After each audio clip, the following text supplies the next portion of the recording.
காஃபியை வாங்கிட்டு அமைதியாக இருக்காரு, ஒன்றுமே சொல்ல மாட்டேங்கிறாரு. நாமளே கேட்போம், கேட்கலன்னா வாயை திறந்து ஒன்றுமே சொல்ல மாட்டார். மாமா, காஃபி எப்படி இருக்கு? ஏன், நல்லா தான் இருக்கு. நல்லா இருக்கா? அது எப்படி நல்லா இருக்கும்? நான் தான் காஃபியில் சீனிக்கு பதில் உப்பு போட்டிருக்கேனே, நல்லா இருக்குங்கிறாரு. நல்லா யோசி, உப்பு போட்டவா இல்லைன்னா தெரியாம சீனி போட்டமான்னு. என்ன இவர் போய் சொல்கிறாரு? நான் உப்பை தான் போட்டேன், எனக்கு நல்லா தெரியும், ஆனால் நல்லா இருக்கு அப்படின்னு குடிக்கிறாரு. சே, நேற்று போட்ட சண்டைக்கு பழி வாங்கலான்னு பார்த்தேன். உப்பை போட்டு அவர் துப்பி ஏன் உப்பை போட்டிருக்கேன் அப்படின்னு கேட்பார்ல. அப்போ நேற்று போட்ட சண்டையை இன்றைக்கி போடலான்னு நினச்சிட்டு இருந்தா பிளானே கெடுத்துட்டாரு. இன்றைக்கி இவரை விடக்கூடாது, இவர் பக்கத்துலேயே இருந்து வம்பிழுக்காமல் விடக்கூடாது. பக்கத்தில் வந்து உட்கார்ந்தப்பல சொல்லிடுவேனா என்ன? உப்பு போட்டதை சொல்லவே மாட்டேன். பார்ப்போம் இன்னைக்கு அவ என்னதான் பண்றான்னு. உண்மையிலே நல்லா இருக்கோ? ஆமாம்மா, இன்னைக்கு விட இன்னைக்கு ரொம்ப டேஸ்டா இருக்கு, சூப்பரா இருக்குன்னா பாரு. சீனி எல்லாம் கரெக்டாக போட்டிருக்கேன். ஓஹோ, சரி சரி. இவர் சரிப்பட்டு வர மாட்டார் போலையே. வேற ஏதாவது டாப்பிக்கை பேசிட்டு அதுக்கப்புறம் கேட்போம். எப்படி வாயிலேருந்து இன்றைக்கி வராமல் விடக்கூடாது. மாமா, காலையில் தான் ஆத்தாட்ட பேசிகிட்டு இருந்தேன். அப்போ சொன்னாங்க, இங்கே உள்ள பாதி லேண்டு உங்கள் லேண்டு தானாமே, நீங்கள் சின்ன பிள்ளையில் இருக்கிறப்போ இந்த ஊரில் தான் இருந்தீங்க அப்படின்னு சொன்னாங்க பாட்டி. ஆமாம் இனியால், சின்ன பிள்ளையில நாங்கள் இங்கே தான் இருந்தோம். நானும் தம்பி இங்கே தான் வளர்ந்தோம். அப்பாவோட ஊரே தான். இந்த ஊரில் உள்ள பாதி சொத்து எங்கள் சொத்து தான். அப்போ எங்கள் ஊரில் பெரிய ஜமீன்தாராக இருந்தார். அப்போ எங்ககிட்ட நிறைய சொத்து இருந்தது. நாங்கள் கேட்குறவங்களுக்கு, கேட்காதவங்களுக்கு கூட கூப்பிட்டு கொடுக்குற அளவுக்கு எங்ககிட்ட சொத்து இருந்தது.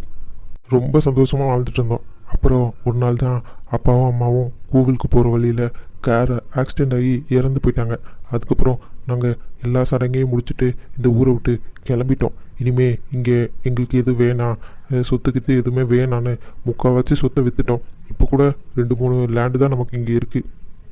ஏன் மாமா இங்கேருந்து போனீங்க? இங்கேயே இருந்திருக்கலாம்ல. எல்லாம் அப்பத்தாவால் தான். அம்மாவும் அப்பாவும் இங்கே இறந்தனால எங்களுக்கும் நேரம் சரி இருக்காதுன்னு சொல்லிட்டு வெளியூர் போயிடுவோம். இந்த ஊர்லேயே இருந்தால் எங்களுக்கு ஏதோ ஆயிரும் தான் அப்பா தான் எங்களை கூப்பிட்டு போயிடுச்சு. அப்புறம் தான் அந்த ஊருக்கு போனோம், அங்கேயே தங்கினோம், அங்கேயே இருந்து வேலை பார்த்து செஞ்சு அதுக்கப்புறம் தான் உன்னை பார்த்து கல்யாணம் பண்ணி இப்போ இங்கே இருக்கோம். முன்னாடியெல்லாம் அப்பத்தா ஊர் பொங்கலுக்கு கூட கூப்பிட்டு வராது, வேணாம் அங்கே போயிட்டு வந்தால் நல்லதே நடக்காது அப்படின்னு சொல்லிட்டு. ஆனால் இப்போ தான் ஏதோ ஒரு ஜோசியக்காரன் சொல்லிட்டான்னு போவோம்னு சொல்லிகிட்டே இருந்தது. நான் மெயினாக தம்பிக்காக தான் வந்தேன். தம்பிக்கு இங்கே தான் காலேஜ் நல்லா இருக்குன்னு சொன்னான். சரி அவனுக்காக வருவோமேங்கிறதுக்கு தான் வந்தேன். சே, கஷ்டமாக இருக்கும் என்னங்க. சின்ன பிள்ளையில வாழ்ந்த ஊர், எப்படிலாம் வாழ்ந்துருப்பீங்க. திருப்பி இங்கே வரப்போ உங்களுக்கு ஞாபகம்லாம் இருக்கா? கொஞ்சம் ஞாபகம் இருக்கு இனியால். நாங்கள் சின்ன பிள்ளையிலே இந்த ஊரை விட்டு போயிட்டோமா, அதனால் பெருசாக எதுவும் எனக்கு ஞாபகம் இல்லை. சரி தம்பி டீ குடிச்சானா, சாப்பிட்டானா? சாப்பிட்டாருங்க. நான் தான் இப்போ சாப்பாடு கொடுத்துட்டு வந்தேன். டீ வேணுமான்னு கேட்டேன், அப்புறமா குடிக்கிறேன்னு சொன்னார். படிச்சிட்ருக்காரு. எப்போ பார்த்தாலும் அந்த புக்கை தூக்கி வச்சே உட்காந்துருக்கான். டேய் கொஞ்சம் நேரம் வயல் பக்கம் வாடா, இங்கே ஏதாவது சுற்றி பாருடா அப்படின்னு கூப்பிட்டா கூட வரமாட்டேங்கிறான். ஏங்க, அவரை பற்றி உங்களுக்கு தெரியாதாங்க? அவர் இன்ட்ரோ விட்டுருங்க. யாருக்கிட்டேயுமே சரியாக பேச மாட்டார். அவர் வேலையை அவர் கரெக்டாக பார்க்குறாருல, விட்டுருங்க அவர் போக்கில். அப்படி சொல்லாத இனியால், இது நம்ம ஊர், நம்ம சொந்த பந்தங்கள்லாம் இங்கே இருக்காங்க. அவங்கக்கிட்ட போய் பேசணும். இந்த ஊரில் தான் இனிமேல் நம்ம இருக்க போகிறோம். ஸோ எல்லாருமே நமக்கு தேவையில்லையா? அவன் உள்ளே உட்காந்துருந்தா எப்படி? நீங்கள் சொன்னால் அவர் என்ன கேட்க மாட்டேன்னா சொல்லுவார்? அண்ணன் பேச்சு என்னைக்காவது தட்டினது உண்டா என்ன? அவன் என் பேச்சை தட்ட மாட்டான். ஆனால் நான் சொல்லி அவன் கேட்குற மாதிரி இருக்கக்கூடாதுல்ல. அவனுக்கே இன்ட்ரெஸ்ட் இருக்கணும்ல. இப்போ பார்த்தாலும் அந்த ரூமுக்குள்ளேயே இருக்கான், இல்லைன்னு புக்கை தூக்கிட்டு படிச்சுக்கிட்டே இருக்கான். எப்போ அப்படி இருக்குது, ஒரு மாதிரி இருக்கு இனியால். மாமா பார்த்தியா எப்படி சுற்றிக்கிட்டு வரேன்னு? விட்டா மாமா பேசியே 4 பேரை கரெக்ட் பண்ணுவேன். ஆனால் அவன் அப்படியா? என் தம்பின்னு எப்படி வெளியில் சொல்ல? நல்லா கரெக்ட் பண்ணுவீங்க, ஆளை பாருங்க. இதுக்காக தான் அந்த டைலாக்கு சொன்னேன். கோவம் வருது. வாங்க மாமா, உங்களுக்கு எப்போ பார்த்தாலும் என்னை டீஸ் பண்ணுறதே வேலையாக போச்சு. தம்பி கூட்டிருந்தீங்களா? ஆமாம் வாங்கண்ணே, நல்லா இருக்கீங்களா? உட்காருங்க. இல்லை தம்பி, வெளியில் ஒரு வேலை இருக்குது, அவசரமாக போகணும். உங்ககிட்ட பேசிட்டு போவேன் தான் வந்தேன். நீங்கள் கூப்பிட்டீங்கன்னு சொன்னாங்க, அதான் உடனே ஓடிந்தேன் தம்பி. அப்படியாண்ணே, சரி. நான் ஆல்ரெடி சொல்லி வச்சுருந்தேன்ல அந்த பக்கம் அந்த 2 நிலமும், அது கேட்டுட்டீங்களா? தம்பி அதெல்லாம் விசாரிச்சுட்டு தம்பி, எந்த பிரச்சனையும் இல்லை.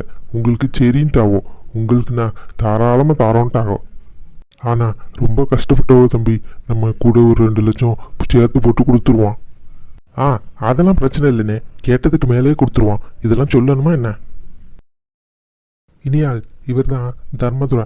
அப்பா இருக்கிறப்போ இவர் தான் எல்லாத்தையும் கவனிச்சுக்குவார். இப்போவும் நம்ம கூடயே இருக்கட்டும்னு இவரை வேலைக்கு வச்சுருக்கேன். அப்படியா? சரிங்க, சரி சரி.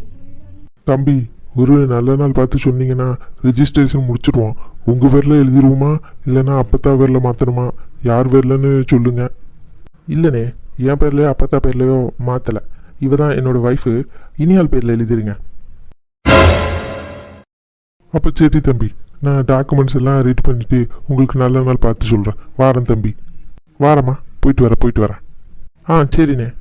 மாமா, அவர் இருக்காரேன்னு அமைதியாக இருந்தேன். ஏன் மாமா என் பேரில் இருக்கலாம் ப்ராப்பர்ட்டி வாங்குறீங்க? ஏன் இனியால், உன் பேரில் வாங்கினா என்ன? ப்ராப்பர்ட்டியை தூக்கிட்டு உடவா போகிற? உன் பேர்லேயே இருக்கட்டும். ஏன் மாமா, ஒன்று உங்கள் பேரில் எழுதுங்க, இல்லைன்னா அப்பத்தா பேரில் எழுதுங்க, இல்லைன்னா தம்பி பேர்லையே அது மாற்றுங்க. ஏன் பேர்லலாம் ஒன்றும் வேணாம் மாமா, ப்ளீஸ் சொன்னால் கேளுங்க. ஏன் இனியால், ஏன் இப்படி முரண்டு பிடிக்கிற?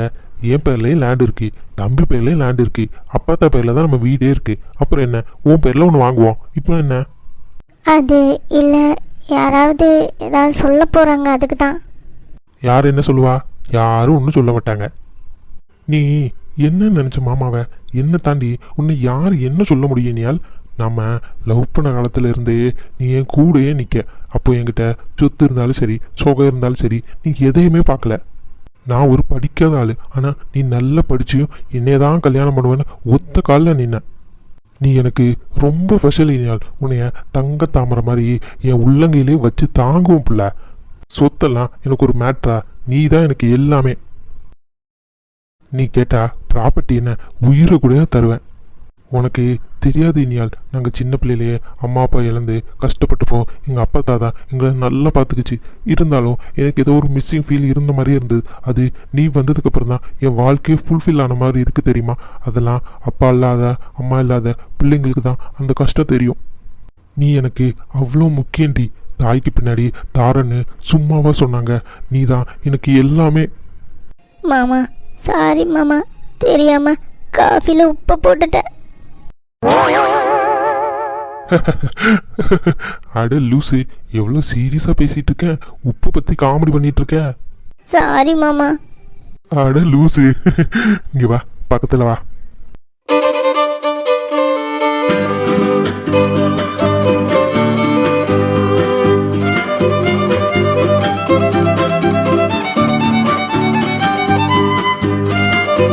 மாமா, நீங்கள் பண்ணுற விஷயத்துக்கு உங்களுக்கு நான் என்ன கைமாறு பண்ண போகிறோ தெரியல.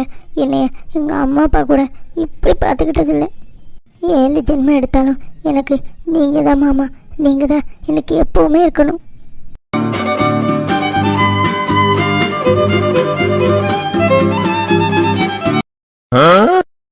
டேய், ஏண்டா இந்த நேரத்தில் கூப்பிட்டேன்? இந்த நேரத்தில் வீட்டிலேருந்து வர்றது எவ்வளோ கஷ்டம் தெரியுமா? என்னன்னு சொல்லு, நான் போகணும். ஏய் இருடி, வந்ததே வந்துட்டேன், கேட்டு போ. உனக்கு ஞாபகம் இருக்கா? நம்ம ஸ்கூல் முடிஞ்சு இந்த தெருவில் தான் எப்போவுமே ஒன்று போல் சேர்ந்து நடந்துட்டு போவோம். சின்ன சின்ன சண்டையெல்லாம் போட்டுக்கிட்டு சாக்லேட்லாம் எனக்கு வேணும் உனக்கு வேணும் மாற்றி மாற்றி சண்டை போட்டு வாங்கிக்குவோம். அது மட்டும் இல்லாமல் பஸ்ஸுக்காக எவ்வளோ நேரம் இந்த சந்திர ஒளியில் காத்திருப்போம். ஆ, அதெல்லாம் மறக்க முடியுமா? அதெல்லாம் எனக்கும் ஞாபகம் இருக்குது. நீ ஒவ்வொரு டைமும் லேட்டாக தான் வருவேன். நீ பஸ்ஸை வேறு மிஸ் பண்ணிடுவியோன்னு நான் உன்னை பார்த்து நினச்சிக்கிட்டே இருப்பேன். நீ வர வரைக்கும் அந்த பஸ்ஸில் ஏறவே மாட்டேன். உன் மூஞ்சி தெரிஞ்சதுக்கப்புறம் தான் பஸ்ஸில் சேர்ந்தே போவோம் 2 பேருமே எப்போவுமே. ஆ, அதே மாதிரி தான் இப்போ கூட எனக்கு சந்திரனை பார்த்தா நம்ம ஸ்கூல் டைம் ஞாபகம் தான் வருது. உனக்கு ஞாபகம் இருக்கா? ஹோம்ஒர்க் பண்ணாமல் வந்தால் எப்பவும் உன்னோட நோட்டை வாங்கி தான் காப்பி அடிச்சுட்டு போவேன். எப்படி ஞாபகம் இல்லாமல் இருக்கும்? சரியான லூசு பையன் நீ. நீ 7th, நான் 6th. ஏன் நோட்டை வாங்கி காப்பி அடிச்சுட்டு போவேன். அப்போ கூட நீ காப்பி அடித்தது யாருக்கும் தெரியாத மாதிரி சரியான மாஸ்டர் பிளான் பண்ணுவேன்னு சொல்லுவேன். எங்கள் மிஸ் எல்லாம் அந்த நோட்டெல்லாம் பார்க்க மாட்டாங்க, சும்மா டிக் பண்ணிட்டு விட்டுருவாங்கன்னு. ஆனால் கரெக்டாக உன் நோட்டு மட்டும் மிஸ்ஸிட்டு சீக்கிரம் வசமாக அடி வாங்குவேன். ஆமாம், அதெல்லாம் உனக்கு ஞாபகம் இருக்கு. ஆமாம், இப்படி கோமாளித்தனமாக பண்ணால் யாருக்கு தான் ஞாபகம் இல்லாமல் இருக்கும்? நான் 6th ஸ்டாண்டர்டு, நீ 7th ஸ்டாண்டர்டு. ஏன் நோட்டை பார்த்து எழுதிட்டு போயிருக்கேன். லூஸு தாண்டா நீ. ஷாலு, சொல்லு. அப்போ நம்ம சண்டை போட்டால் கூட நம்ம தான் ரொம்ப க்ளோஸாக இருப்போம். நான் ஸ்கூல் பஸ்ஸை மிஸ் பண்ண டைம்லாம் நீ என் கூடயே இருப்பியா? அந்த நேரத்தெல்லாம் என்னால் மறக்கவே முடியாது. அது உனக்கு சின்ன விஷயமா தோணினாலும் எனக்கு அது ரொம்ப பெரிய விஷயம். ஆமாம், அந்த டேஸ்லாம் ரொம்ப அழகானது, அதெல்லாம் மறக்க முடியாது. ஆனால் அதே நேரத்தில் எனக்கு தெரியல, நீ தான் என் வாழ்க்கையிலே ரொம்ப முக்கியமானவன்னு. அந்த காலம்தான் போயிடுச்சு, ஆனால் அந்த நினப்பெல்லாம் என் மனசில் அப்படியே தான் இருக்குது. நேற்று நடந்த மாதிரி இன்னும் அப்படியே தான் இருக்குது. இப்போ ஒரு விஷயம் மட்டும்தான் மாறி இருக்கு, அது என் மனசு. அந்த வயசில் எனக்கு அதை பற்றி சொல்ல தைரியமும் இல்லை, அது என்னன்னு புரிஞ்சுக்கிற தன்மையும் இல்லை. ஆனால் இப்போ சொல்லாமல் இருக்க முடியல. நான் உன்னை லவ் பண்ணுற ஷாலினி, நீ எனக்கு லைஃப் ஃபுல்லாக வேணும். ஆ, நீ என்ன சொல்கிற? நீ இப்படி சொல்லுவேன்னு எதிர்பார்க்கலையே. ஷாலுமா, என்னோட எல்லா நினைவுலையும் நீ தான் இருந்த. நான் சந்தோஷமாக இருந்தாலும் சரி, சோகமாக இருந்தாலும் சரி, உன் நினப்பு தான் எனக்கு எப்போவுமே துணையாக இருக்கும். நமக்கு இனிமே நான் ஒன்றை நினச்சிட்ருக்கவோ நீ என்ன நினச்சிட்ருக்கவோ ரெண்டு நினப்பாக இருக்கவே வேண்டாம். வாழ்நாள் முழுக்க ஒன்று போலயே வாழ்ந்து ஒரே நினைப்போடையே இருப்போம். நான் சின்ன வயசில் பார்த்த சந்திரன் கூட எனக்கு இப்போ வேறு மாதிரி தான் தெரியறான். ஏன்னா அந்த சந்திர ஒளியில் நீ தான் இருக்க. நீ இல்லாத ஃப்யூச்சரை என்னால் நினச்சி கூட பார்க்க முடியல ஷாலு. நம்ம என்னதான் ஃப்ரெண்டுன்னு சொல்லிக்கிட்டாலும் நம்ம லவ்வர் ஷாலு, அது நம்மளால் மறைக்க முடியாது. அதனால தான் நீ இல்லாத ஒரு வாழ்க்கையை என்னால் நினச்சி கூட பார்க்க முடியாது. என் லைஃப்பில் எல்லா டேஸும் சரி, எல்லா சந்தோஷத்துலேயும் எல்லா வெறுப்புலேயும் நீ தான் இருக்கணும் ஷாலு. ப்ளீஸ் என்னோட வாழ்க்கை முழுக்க என் கூட வாழ வருவியா? மாட்டேன்னு மட்டும் சொல்லிடாத ஷாலு. டேய், எப்படிடா மாட்டேன்னு சொல்லுவேன்? நீ இவ்வளோ அழகாக ப்ரப்போஸ் பண்ணுறப்போ இதை விட யார்டா என்னை நல்லா பார்த்துக்க முடியும்? நான் உன்னோட எல்லா நினப்புலையும் இருந்துக்கிட்டே இருக்கிற மாதிரி இனிமேல் உன் கூட உன் வாழ்க்கையிலையும் இருப்பேன். நம்ம ரெண்டு பேரும் சேர்ந்து இந்த வாழ்க்கையை வாழலாம் சந்தோஷமா.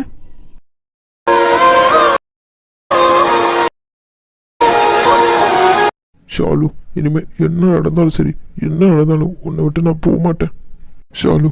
போக மாட்டேன், போகவே மாட்டேன், போக மாட்டேன் ஷாலு, போக மாட்டேன். டேய் ரவி, போக மாட்டேன், போக மாட்டேன்.